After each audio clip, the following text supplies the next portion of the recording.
Hey, everybody. Welcome to the HIT.OR.DIE podcast with yours truly, this guy and that guy. Chad Rothford. Yeah, it says it in the intro, but Jake Saldotti. I apologize for the Wednesday. That was my fault. I had some personal stuff going on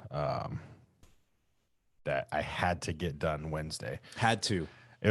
Honestly, I felt bad because Jake posted the day before we were going live, and I wanted to go live, and we had a lot to talk about, but I had some stuff I had to get done Wednesday. If anybody can see the video, I don't know. CJ, you want to say hi?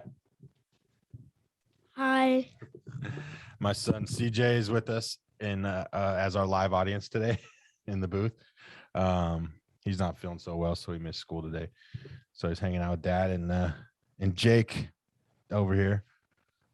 Yeah, I wanted to also mention we've posted on social media a couple times about the DIB guys working out at Washington Union. Mm-hmm. Marcus Waldman, Justin Miller was out there, some city guys. They're going twice a week, Mondays and Wednesdays, 10 a.m.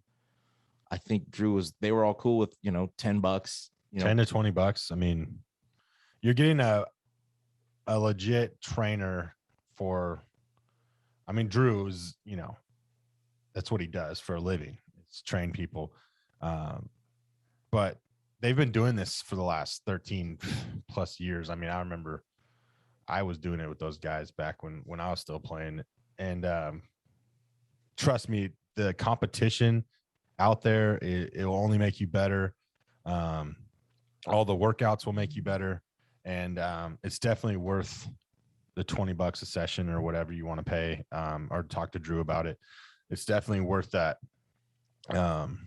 Just to be around those type of guys and work out with those guys. Yeah, and you did that for a little while too. And then, so yeah, check in at that. If you have any details, I'm sure you can hit up one of those guys at DIB. Or hit us up. We'll get in yeah. contact with them. The other thing was Dogs Barstool. Wanted to thank those guys for shouting out or putting out some of those videos that we had posted, with the Haener coming back. I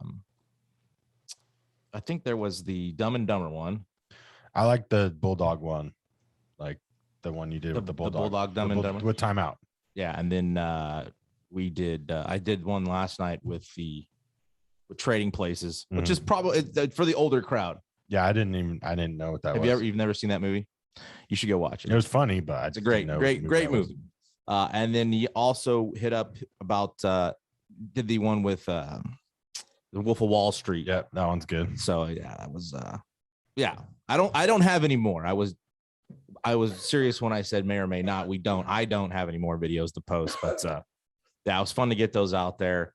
And the one thing I wanted to get into was Oklahoma and the Lincoln Riley stuff. The news is still buzzing a little bit with him leaving. And get over it. That's what I'm saying. Especially after look who you got. Yeah, you just got Brent Venables, the D coordinator from Clemson. And you told me like you feel like they're going to win more with him. I think so too, because don't get me wrong, like Lincoln Riley was an offensive guy. Like I still think defense wins in college football. Like not only that, in professional football. I mean, even look at the Raiders. Derek Carr has the most passing yards in the league, and they score points. It's just their defense gives up, points. So it's like I feel like defense wins, and bringing in like one of the top defensive coordinators in the country to be the head coach and solidify that defense, especially being in the Big 12 for the next 2 to 3 years and then going into the SEC. I think it's only going to be, who's not going to want to come be an OC for him? You're right. And he's won. Like get Graham Harrell in there. We're talking about that. I'm telling you, you know what I mean? Still getting overlooked. I saw some candidates for Tedford and Fresno State's OC and still didn't see his, and whatever. I mean, I could be off a bit, but I mean, he'll run it. Ted will some of the names I've seen that they've never been OCs, whereas, at least he's been doing it for like the last 5 or 6 years. I don't know. But yeah, Venables he's been a part of the college football playoff. He's been in national championships. He's won national championships. Not to say that Lincoln Riley couldn't. He had a lot of success at Oklahoma, but I think you're right. I think they got the best coach out there. And Oklahoma's just going to continue to steamroll or keep going. But the Oklahoma State legislature had a suggestion. Senator Bill Coleman at Oklahoma suggested that Highway 325, the last 3 inches, be named the Lincoln Riley Highway to properly honor the coach. He was saying that that stretch of highway is the tiniest section of the highways in Oklahoma. Okay, so but why even put his name on something? Why like it's not even worth doing that. Like, you're recognizing him for something. Like, he shouldn't have his name on there. Like, I'd be like, cool, you gave me 3 inches of the highway. My name's going to be in the state of Oklahoma forever. We're so mad at you. We're going to honor you with, That's with what a I'm sign saying. on the side of the highway. That's what I'm saying. That says Lincoln Riley. That's pretty funny. Right? Yeah, I didn't think it made sense either. No. But like you said, get over it. Like, he's gone. He's gone. Get over it. And you're better off. Trust me. Like, he took over for Bob Stoops, and I don't feel like did any better. I mean, they got smoked in the playoffs both times. That's what I'm saying. It's like he didn't do much better, so it's like, I don't know. I mean, he got lucky getting, let's think about it. He got lucky getting Mayfield. He wasn't an Oklahoma guy. He got lucky getting Kyler Murray. He wasn't an Oklahoma guy either. So, I mean, those weren't even his recruits. That wasn't even part of his recruiting class. And then he got freaking Jalen Hurts. So, like, the whole time he was there, he had transfer quarterbacks from somewhere else. That's a good point. And then here's his first legit quarterback that he had. And I'm not saying Rattler isn't a good quarterback, but it didn't pan out the way everybody thought. Yeah. So, yeah, no, I'm with you. And then you got the big news here at home. Well, before we get into that, I had a question for you. Well, can you recognize the Notre Dame coach, though? How awesome that hiring was? Yeah. Marcus Freeman. Yeah. Never been a head coach ever. And look, he's going to be the head coach of Notre Dame. And what his interview was unbelievable when his speech, just about how thankful he was and stuff like that. It's like, that's what that's about. Like, here's a guy deserving of it. And word on the street was LSU, Kelly was going to make him the highest paid D coordinator if he went to LSU.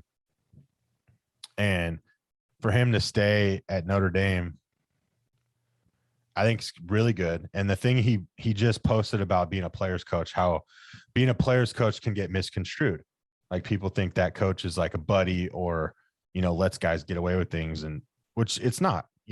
I could honestly say you and I we're players coaches. We get along with the guys. We can, shoot the shit with them and have fun. And then, but we also, when we say something, it needs to be done. And, the way he said it, it was a really good, quote or whatever. He was talking about being a player's coach and how true it is. You don't have to put fear in your players to get respect. So I just really liked it. Plus, I just really like that hire, and I hope he does really well. Plus, it's good to see somebody that's never been a head coach at any level, and he's our age. He's 35. He's younger than us, actually. Get that opportunity. Yeah. The video they posted of him getting announced was pretty sick. Yeah, the team just went crazy, and it's a great hire. They're excited. That's what you want to see, right? Mm-hmm. And obviously, with their response to the news of him being hired in the locker room, you saw that. They want to play for this guy. Yep. They're ready to go run through a wall for him. No, it's definitely awesome to see that kind of. I love those videos. I wanted to ask you though, do you have any idea? Because this crossed my social media the other day. Before we get to Fresno State, do you know who the year you were born was the highest paid athlete? Because everything's, we're talking every money. You see all these guys in the MLB professionally. All these MLB guys, making these big deals. You see it in football. You see it in basketball.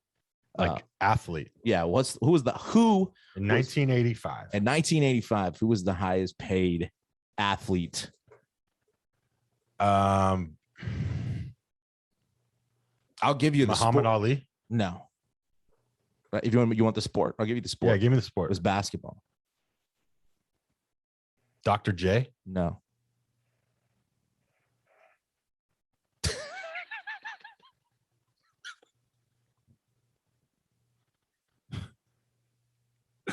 slurping on his Slurpee over there.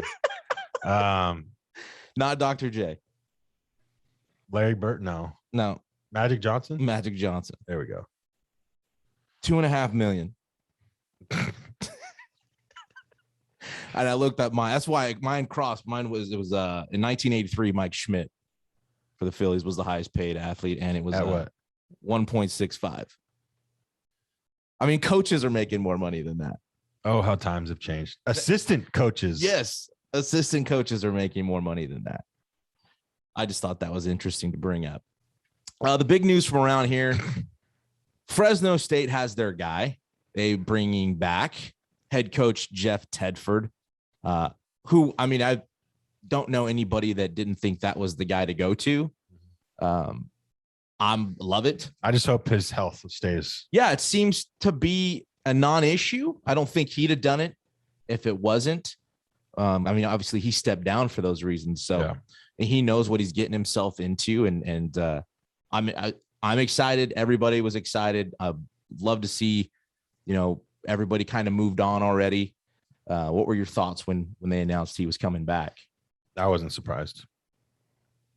I just didn't think that there was anybody suitable at this point. I guess the only conversation would have been if he didn't want to be a head coach, who do you go with? Yeah.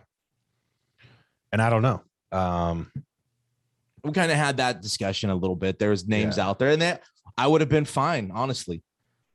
But this was the guy. Yeah. And I thought, so I had on my list here, they're going on Wednesday. On the Wednesday episode that we were going to do, Fresno State's going to the New Mexico Bowl. And hypothetically, when he came back and they announced Tedford, I was just thinking, like, what if Haener dropped out of the portal, like removed his name? How would people feel about that? And then later that afternoon, that's exactly what happened. He's back. He didn't technically leave, but once you enter the portal, you have to go off campus. You're gone. Okay. I found that out from somebody I work with. Her son plays at Oregon, and Cristobal just left to go to Miami, right? Which we didn't even talk about. So they're trying to figure out their coach, and he's still debating on whether he goes to the portal or not, that kind of thing. So yeah, once you enter the portal, you're no longer, part of that. So he's withdrawn his name. He's staying at Fresno State.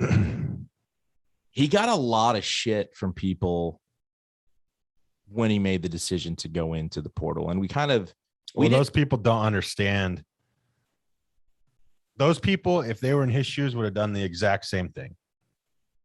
Knowing where he wants to end up or be. Exactly. And my take on it is like, okay, I understand why he wanted to enter the portal. And yes, most likely he was going to go to Washington.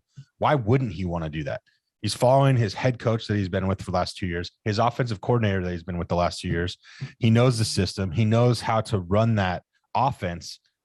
And then, but then you're going to just wait and see who the coach is and not know him or whatever like that. So I get entering the portal. The way it happened, I was kind of mad about, like, why he didn't just play the bowl game. Because it's not like you're going to change up your like, he could probably run that offense by himself without Grubb there, that was what I was like, dude, go win 10 games for Fresno State and then leave. And I'll totally respect that, Even just wait till the coach is named. Even that. Just wait. What, a week and a half? Yeah. And I get in his interview, he's like, talking about the quarter system and all that. And I understand how he has to be politically correct about that. But let's fricking be honest. That is not going to stop the portal or you from transferring and starting school on January 3rd. I mean, that makes no sense because college football is not even going to be over by January 3rd. Like, they're still going to allow transfers to transfer and, in. I mean, if your grades and everything will transfer in, it doesn't matter when the quarter starts. But I get that he had to make a decision and try to, but let's be honest, it wasn't about school. You really liked the Bauer. Let's be honest, and you wanted to go there. So you entered the portal. But Tedford's the one that also was the one that was bringing him here from Washington in the first place. Plus, I think with that young receiving core, and I feel like he knows the offense isn't going to be much different. And then what's Tedford done with quarterbacks? Well, yeah, I his mean, history. not a knock on DeBoer. It's just there is no resume of that I can see versus Tedford's. Yeah. You know, who are you going to pick? Well, that's easy. Yeah.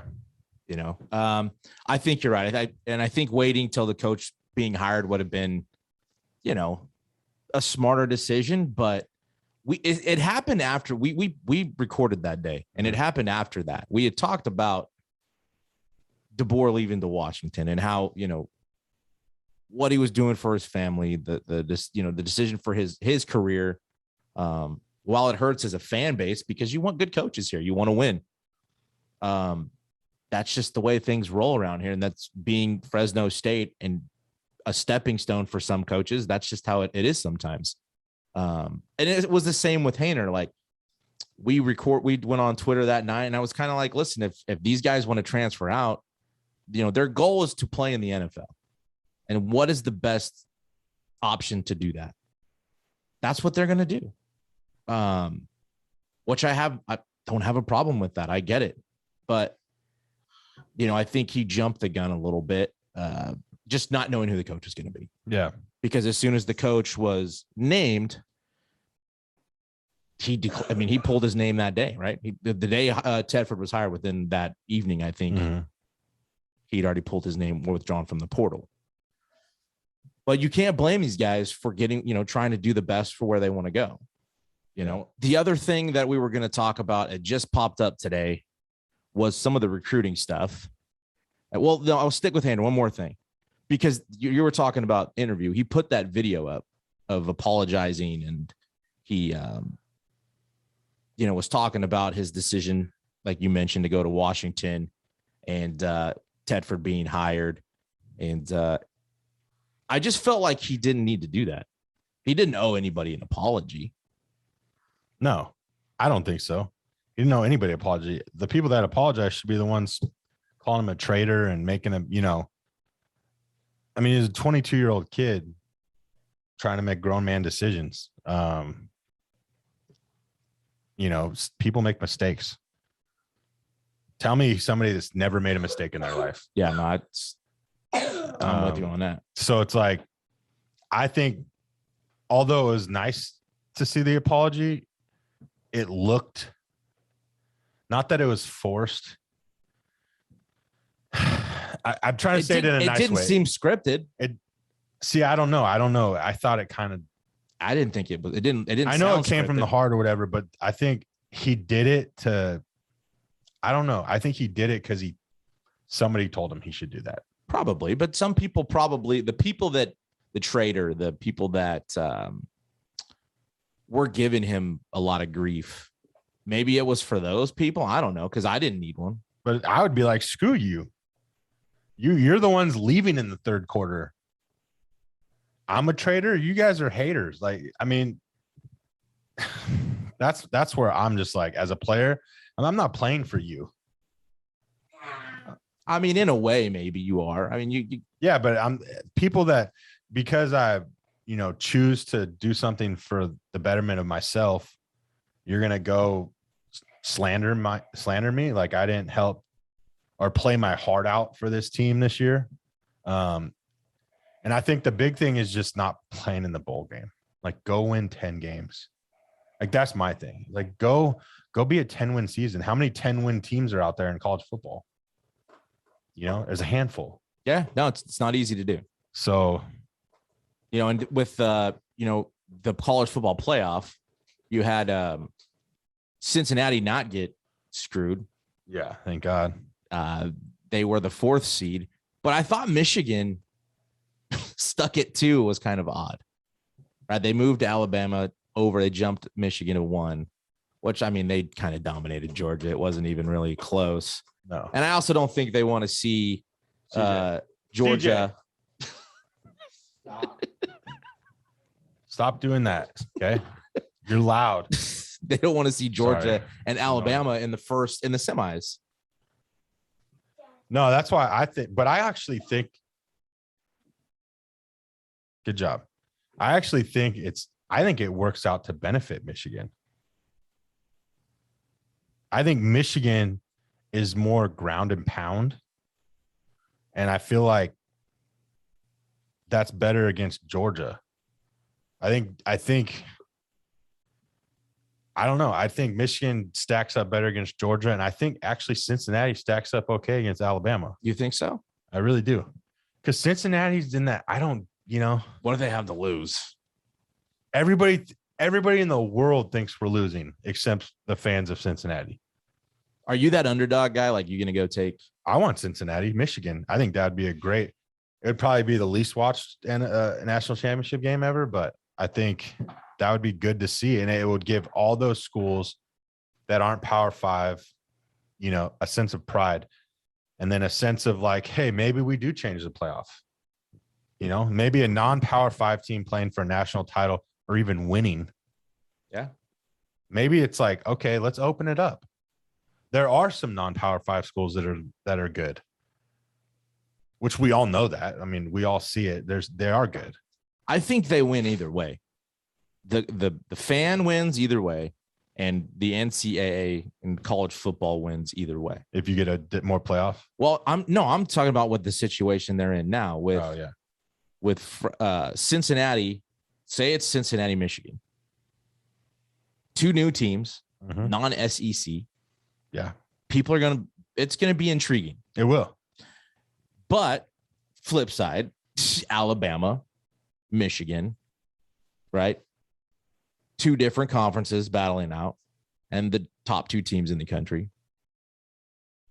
Michigan or Alabama, Georgia, the rematch of the SEC and the 2 best teams in the country, or top 3 anyway.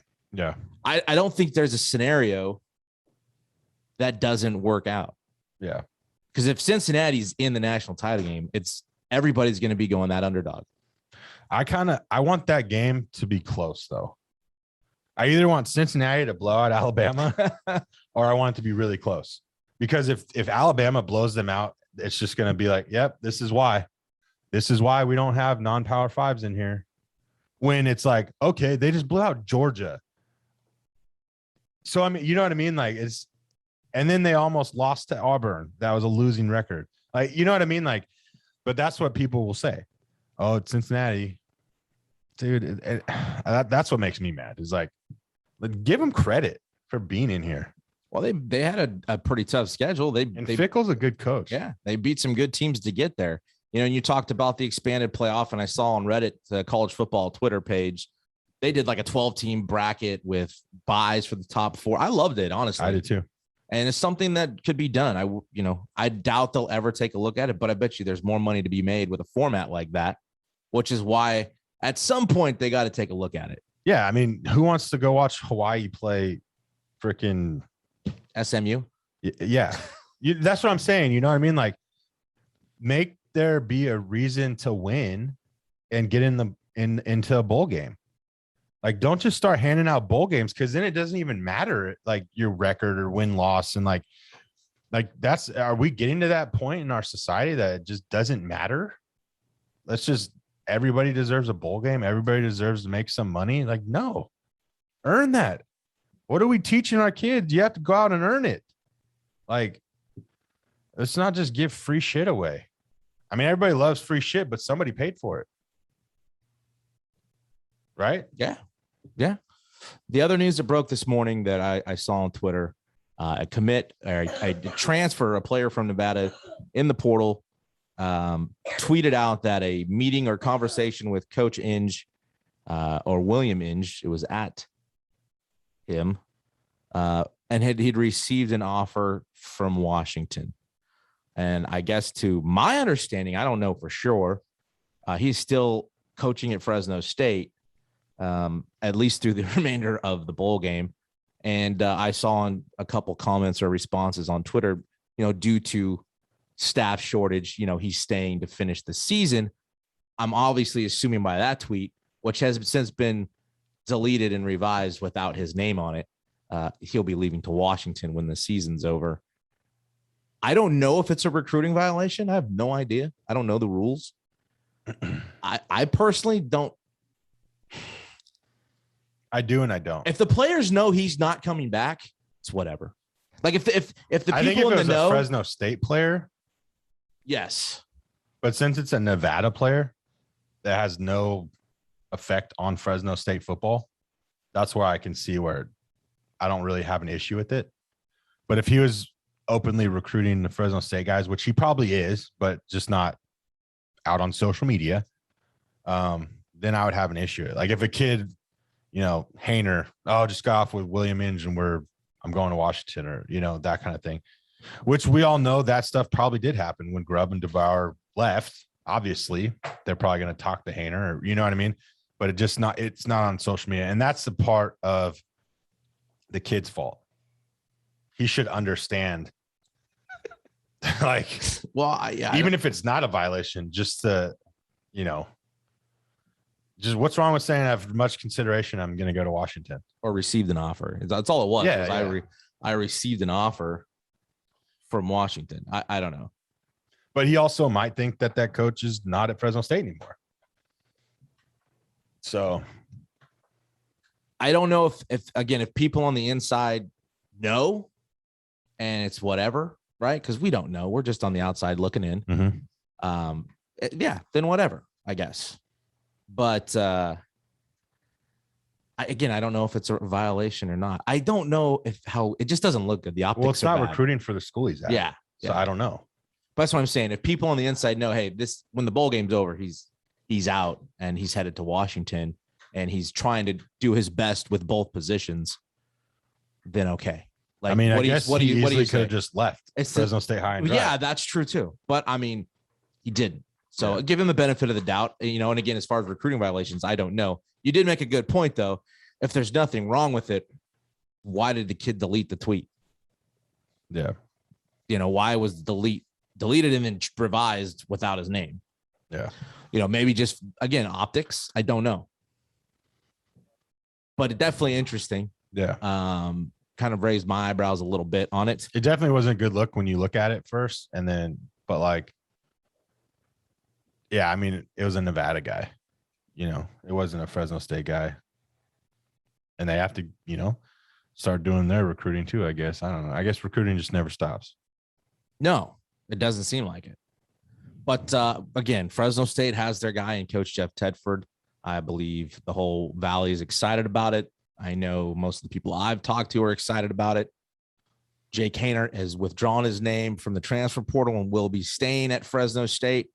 Again, how could you not be excited about that? Yeah, the team itself had some games, and I know he had some individual games this year that just didn't go very well. But they have a chance to win 10 games. They won 9 with him as his quarterback. He put his body on a line, had no reason to apologize to the fan base, and he did. And I think some people maybe learned a lesson in all this. I think all parties maybe have learned a lesson in all this, and there's something to take away. I want to know what happens with the backup quarterback now. Imagine if you're that guy. Yeah. Well, he leaves. Now it's my turn. I get the bowl game to be the guy. And then, nope, he's coming back. So now I'm probably not. Do I enter the portal after the season? Do I, you know what I mean? It's like, or we had local guys enter the portal that, some of us were like, oh, maybe they come back home and play. But now with Jake coming back, maybe they don't. Yeah, I know. I saw Martinez is left Nebraska, and I'm not sure, where he'll end up. I know that if Jake was gone, this may have been an opportunity. Same with Jonah Johnson, who was at New Mexico State. Their staff was fired after their game, their last Saturday game, or the last game they played of the regular season. And talking to him, he's not sure where he'll end up. And it's been a week since we talked, but there was a couple options that maybe if something, if Haener was gone, that maybe this could be a home for one of those guys. But Haener's, we'll never know. Yeah, Haener's going to be the guy, and I'm excited. It's a good football team. You bring back that receiving core. Everybody wants to win, right? So we got a great opportunity next year to be a team that goes and wins. And again, no reason to apologize. To me, anyways, you didn't have to apologize to me. I understood it. I got it. I get it. And while it does hurt, And again, if they would have gone to Washington, and I think I said this, is like, well, okay. Like, I don't wish any bodily harm. I don't wish anything bad to happen to these guys other than they get their butts kicked because they're not Fresno State. And that's the only reason. You know what I mean? I don't want nothing bad. Like, people were wishing bad things. I was like, yeah, calm down. It's kind of embarrassing considering, like you said, there's a fan base that doesn't always show out, not always. So, but yeah, Fresno State, that's the news from the last couple of weeks. It's been kind of a roller coaster and there's been no baseball going on. But you have the lockout going on with MLB that started December 2nd. The Major League Baseball and the Players Association could not come to an agreement on collective bargaining, which they said they saw happening. Yeah. So now there is nothing going on. Players have been locked out. And you saw on social media, they've all changed. Well, not them. Major League Baseball did that. What was your thought when you saw? I thought it was the players at first, and I was like, dude, that's messed up or whatever. Like, but then when I found out the MLB did that, I was like, that's messed up. Like, for what? Yeah, what's the point of it? I don't know. The whole lockout's just, I don't know. Because their names were still up there, right? You know what I mean? I think the names were up there, but like some of the bios and stuff, they were all mixed up, or I don't know. The whole lockout's stupid. These guys make too much money. I mean, Mike Schmidt made $1.6 million in 1983, and he'd be making, close to $350 million now. Yeah, it's not. No, it's easy. And he's probably better than some of the guys. Yeah, like you said, the coaches are making a lot more money than that nowadays. So, some of the issues being discussed, and there's quite a few of them. Obviously, most involve money, but you've got revenue sharing, the luxury tax rules. The one was how many years it's going to take for players to reach arbitration, minimum salary for players, and changes to free agency. All that stuff's in play. I didn't see much stuff in on-field changes, like the pitch clock or banning shifts. Don't seem to be on the table at this point, which is good. Well, I don't know why we need to change any of that stuff. But the free agency stuff, I get. I also thought, did you say something? It had like the minor league system. There was talks with stuff going on in the minor leagues, or no, minor leagues are good to go. Are they? Yeah. I thought somebody brought that up, that there was some stuff going on with minor leagues, and I know some teams have provided housing, or there's now. Yeah, there are teams that have paid for the housing for the players and stuff like that, which they're soft, but they're playing. They're going to spring training and everything. With this lockout goes that long, the minor league guys are still going to spring training and going to play. I wonder what some of the guys, because I haven't talked to Jordan Luplow about it. We haven't talked to Brogdon. Some of the other big league guys that we've talked to, or we've had on the show before, like Marcus or these other. Like, I wonder what their thoughts are on a deal. Like, I think about The Replacements, the movie The Replacements, and you guarantee you that the MLB can find players to play the amount they want to pay him. We asked a couple guys, hey, would you go play for the league minimum right now to play in the big leagues? And every one of them, the answer was absolutely. Would you have played in the big leagues for league minimum? Yes. I would have played for less than league minimum. I would have played for a plane ticket, and like, you got to fend for yourself. Okay. And to think that there's not guys out there that are capable of playing in the big leagues. There are. There's all the minor leagues. There's guys that are, going to be big leaguers at some point. So, I mean, you can get them up there sooner. I mean, it's like, that's where it's like money. There's so much money being made. It's just like, how much is enough? I mean, I don't know.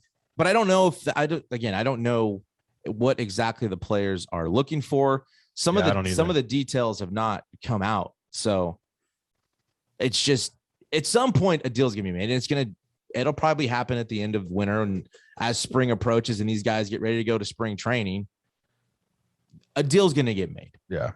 they're going to hold out both sides are going to hold out as long as possible. I'm sure of it. Which just pisses the fans off. Mm-hmm. Ultimately, again, like I mean, I don't care. No baseball. I mean, we're still going to play city. We're not in the lockout. Sure. I know. I mean, I could go without watching baseball. The big leagues. Yeah. Cause I'll be coaching it and being in a season. You know what I mean? I think it's more for the fans that go to games after work and all that kind of stuff. They're going to miss baseball. I'm not going to. I barely watch baseball anyways. It's bad baseball to watch. It's like, I mean, I like watching the guys we know and keeping up with them. But if the minor leagues are still playing, maybe they're going to start broadcasting that. Yeah, no. Well, I mean, again, you're going to find guys that would play for peanuts. Yeah. It's something's going to happen. I just think that's interesting to think. Like I said, I go to replacements and it's a great movie. Yeah, but there's guys that would die. Like this is all they've ever wanted. And I don't think the people we know, they just want to play. The Brogdons and Luke. Like I don't think we've had anybody that just want to play. I'm just happy I'm on a roster. Mm-hmm. Just want to go play, compete, win. That's it. Yeah. So we'll have to see what happens. Again, a lot of the moves being made and deals being made have kind of they're gone silent. I did see that before the lockout started. I think it was the Yankees. Yeah, Yankees released Clint Frazier, and he kind of made some comments about happy being out of New York, which I totally get. Didn't have a lot of opportunity there. It's pretty crowded. And CC Sabathia kind of let him have it. Just what are we talking about here with this guy? He played like 15 games, which he's right too. Is it a real loss? And if he shits on New York, who cares? Like, what did this guy do for us? Why can't both sides just be happy? Shut up. It's a non-story, which I agreed with. But yeah, other than that, is the last couple of days, there's not been much going on in the world of baseball other than Hall of Fame ballots. It's that time of year. The Hall of Fame, I think it's the 25th of January will be announced. Voters can vote for a maximum of 10 players. Which they don't. No, not a lot of them do. Players need at least 75% for election. And there is no rounding up. So if it's 74.9, it is 74.9. Bullshit. You think so? Yeah. Why? Because, dude, I don't know. I don't agree with all this stuff anyway. So. And players need at least 5% to remain on the ballot. So A-Rod's out. Like I said. Oh, that was a vote from last year. No, yeah. You've got Kirk Schilling in his last year, Barry Bonds in his last year, Roger Clemens in his last year. And I believe there was one more. I forget. But Sammy Sosa in his last year of the Hall of Fame ballot. I mean, Bonds is going in, right? No. And last year he was 61.8% of the vote. Schilling was 71. He was the closest. Mm-hmm. You don't think Bonds gets in? No. Really? Mm-hmm. I mean, who gets voted over him? I mean, with 61% of the vote, there's enough people out there that think, regardless of what the public perception is, he should be in. Right? Because he's the one guy that everybody can say what they want. There's never been any proof. What about Kurt Schilling? What'd he do? Oh, they just don't like him. That's what I'm saying. He's the one that said, don't put me in last year because he didn't get in. I know, but that's what I'm saying is he never did anything either. No. So what I'm saying is Bonds is being punished because of alleged. Yes. Okay. And Clemens is being punished because he lied. Yeah. Right. You go look at Manuel Ramirez's numbers. You go look at Alex Rodriguez's numbers. There's no doubt they're Hall of Famers. Mm-hmm. Without question. But because they've done what they've done, the writers have seemed to hold them off. Yeah, but people are in that have taken steroids. Yes. So, I mean, what's the point now? The point was to not let anybody in that ever took steroids or was alleged to take steroids. Yet, even Craig Biggio has been alleged of taking steroids, to be honest. Bagwell has been alleged. And that's the thing with Bonds. I guess that's the point. Is he's just been alleged. Yeah. Bathroom. So, yeah, the other one that's coming up late too. I was looking at this list. Gary Sheffield is the other one. Gary Sheffield, you go look at his numbers. I know. He's up there also. So,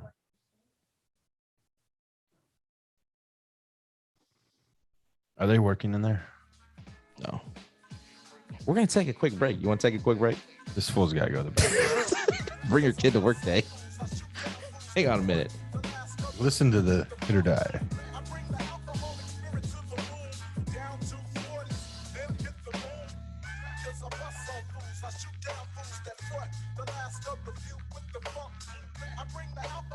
And we're back. No, sit down. Had to take a little potty break. You all right? I'm fine. That's why I had him go to the bathroom before we started. It's all good. We were talking about Hall of Fame voting. Yep. And the one at 8th year, Gary Sheffield. Not an alleged guy. Nope. Good numbers. Is there any first timers? So David Ortiz is a first timer in there.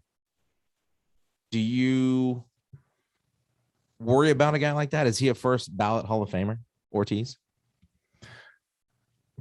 Not if Todd Helton isn't. Todd Helton's, to me, is Andrew Jones is in his 5th year. Yeah. Jeff Kent's in his 9th. Manny Ramirez is in his 6th. Andy Pettitt's in his 4th. And we're gonna put out ballots. I pretty much have mine all done, actually. And I'm not afraid to come out here and say it. I have Barry Bonds. Yeah, I would too. I have Roger Clemens. I have Todd Helton, Andrew Jones, Jeff Kent, Manny Ramirez, Scott Rowland, Kurt Schilling, Gary Sheffield, and Billy Wagner. You don't put in A-Rod? Not first ballot. If Bonds and Clemens, if these guys got to pay, why shouldn't he have to pay? But is that what we're about? Are we about that? Are we the writers making them pay? No, but I'm just saying logically, right? That's what they're doing. Yeah, but I'm not a writer. No, I think because of the years on the ballot, right? Like Bonds, there's guys that go ahead of A-Rod, I think. Do I think A-Rod's a Hall of Famer?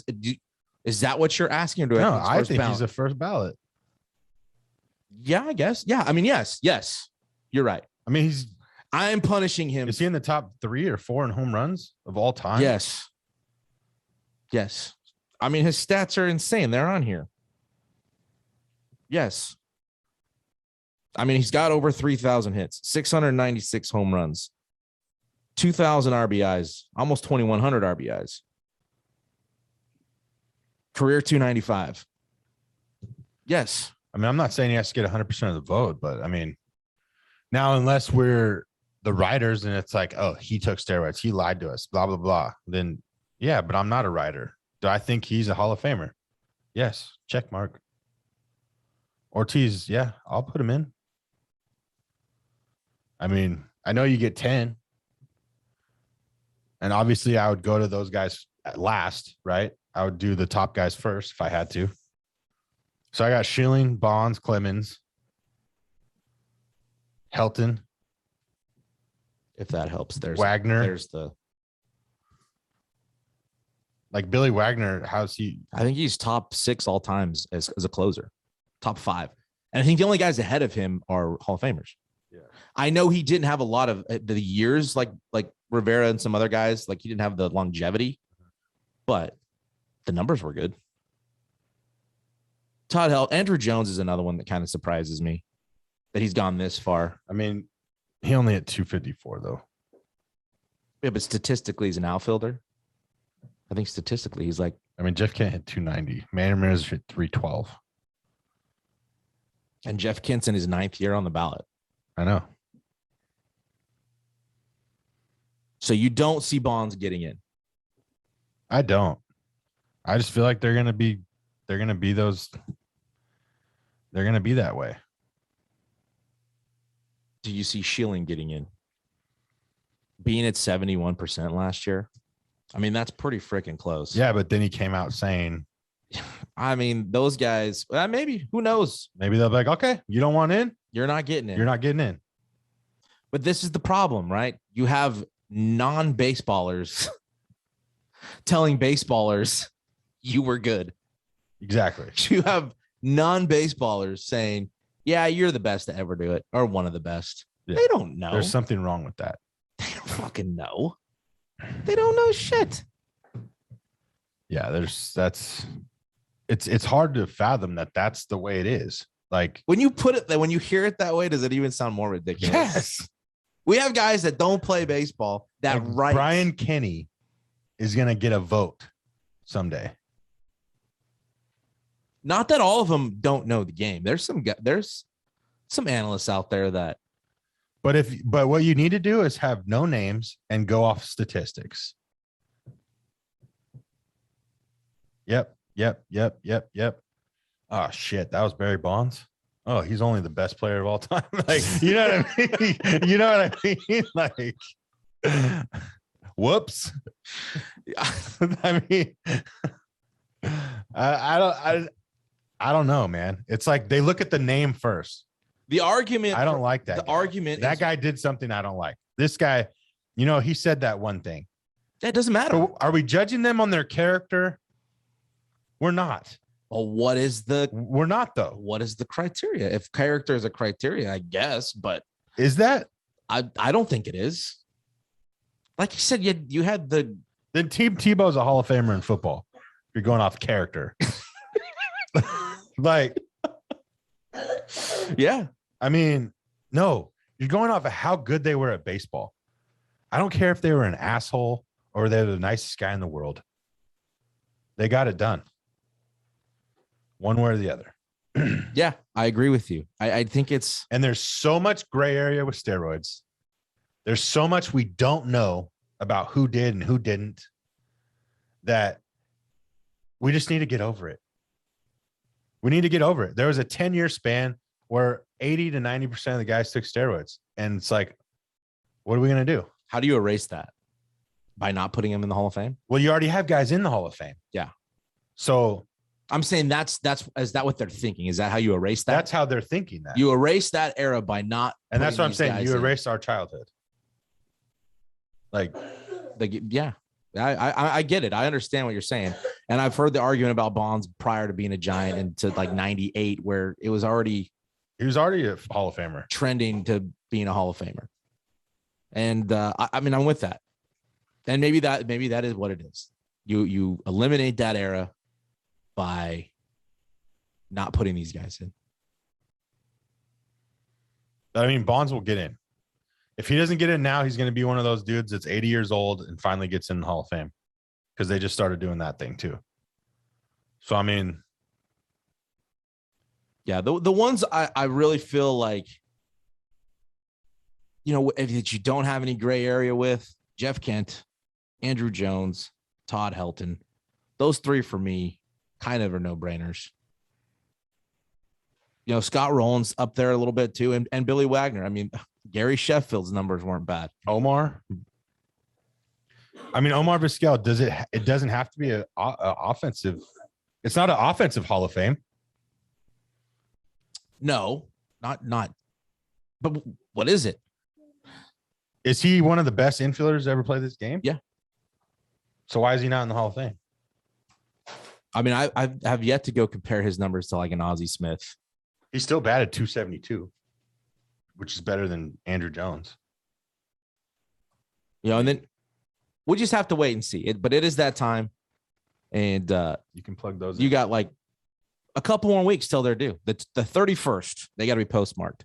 They'll announce the 25th of January. There were some first timers that I wanted to ask you about that. Did you think maybe, or are they going to be mid-pack or just not going to happen. The newcomers were Kyle Crawford. No. Prince Fielder. Not yet. Do you think him not being able to continue to play? So go off his stats for that year of a span and put that against somebody else. Barry Bonds for that year. Ryan Howard is another new first ballot guy. Tim Lincecum, Justin Morneau, Joe Nathan, David Ortiz, will obviously be there. Jonathan Papelbon, Jake Peavy, AJ Pierzynski, Jimmy Rollins, A-Rod honestly is a no-doubter. And again, we'll see if they pull that same tactic as to punish the guy. I don't know. Mm-hmm. And Mark Teixeira was the round out the first-time ballot guys. Anybody on that list jump off to you other than A-Rod? Maybe Ortiz. A-Rod, Ortiz, Hall of Famers. I think Prince maybe has a case because he stopped because he had health concerns. I think he could have been paralyzed. He might. I mean, I could see that. I think then again, maybe not. I mean, you just have to, again, what are they going to compare it to? Yeah. Because a lot of people always talk about years. How long did they play? And I think that should have some, meaning to it. This guy played 10 years in the big leagues. This guy, even though he had an injury and he had to cut it short, he played 6. It's not saying he's not a great player. He'll be in the Hall of Fame for the Brewers, or you know what I mean? So it'll be fun to talk about when it comes out. No, it won't. Yeah, well, you're going to be disappointed. Is that what you're saying? Yeah. I'm going to, you know what? You ask one of those writers, is Barry Bonds one of the top 5 players to ever play this game? And they cannot say no. There's no way anybody can say no to that. If statistically, you cannot say no to that. So why is it taking 10 years? We're not going off of crap that he allegedly did. He's never been proven guilty of any of this stuff that they think he did, whether he did it or not. It's never been proven guilty. He's taken tests to even, you know what I mean? So you're keeping one of the best players that ever played this game out of the Hall of Fame till his last year, and then possibly even that, because, well, people said he did this. I'm with you. I agree 100%. I mean, it's just look at Roger Clemens' number before he got to New York, which is when supposedly he did steroids. He was a Hall of Famer too before. How many Cy Youngs did he have before he got to New York? I think he only won 1 with New York. He mainly took it because he was getting older and, probably needed it to help, recover. But he was a Hall of Famer before that. Yeah, and again, the same. Is he one of the top 10 pitchers to ever play this game? Yes. Why is he not in? Steroids. But but look at his numbers. Nobody can legitimately say, and I know I have argument with people that steroids made him do that. You could take a guy that's never played the game of baseball and doesn't know how to do it and give him steroids, and it's not going to make him a better baseball player. Let's go get Brian Kinney some steroids. He's still going to suck at baseball. Yes. It helps with recovery. It helps with, yes, your fast twitch muscles, and it's going to give you an advantage, but it's not going to ultimately. I mean, look at the guys that did it. That it's not like everybody in that era were all-stars or MVPs, or you know what I mean? Yeah, it'll help out a little bit, but it's not. Barry Bonds still hit home runs before. Yeah. He still stole bases. He still won Gold Gloves. He's the only 500 player ever. I know the year he hit 73, but the steroid stuff was coming out before that. So I bet he didn't take steroids during that season. You know what I mean? He may have never taken them at all. He may not. You know what I'm saying? That's what I'm saying. It's just You can say what you want. I mean, people have. There's no proof. Well, they'll tell you, look how big his head is. So what? He got in the gym. Guys don't get in the gym and get big. The other thing is like people say, well, steroids help prolong and recover. You can't get hurt on steroids though. Steroids prevent you from getting injured. No, it doesn't. So who's to say how much it did help? I always thought taking steroids actually will make you more likely to get injured. And I'm not advocating steroids. No, I'm not either. I'm just saying nobody's ever said, well, yeah, nobody ever got hurt because they took steroids. Everybody would do it. Yeah. If it prevented injury, people, I don't give a shit what they say. They would do it. You'd have every athlete in the world doing it. Yeah. So we'll just have to wait and see. It will be fun. I'm gonna go ahead and say I think Bonds is getting it. I hope Bonds is getting it. I believe he belongs in, and we'll just have to wait and see. Again, come January 25th. So lots of stuff going on. As the lockout continues to progress, we'll keep it updated. And again, more guests to come to round out the end of the year. So stay tuned for that. Again, thank you everybody for supporting the podcast, whether it be on Instagram, Twitter, YouTube, here on Spreaker. We will be back again in another week or so. So stay tuned for the news. That's another episode of the HIT.OR.DIE podcast. HIT.OR.DIE.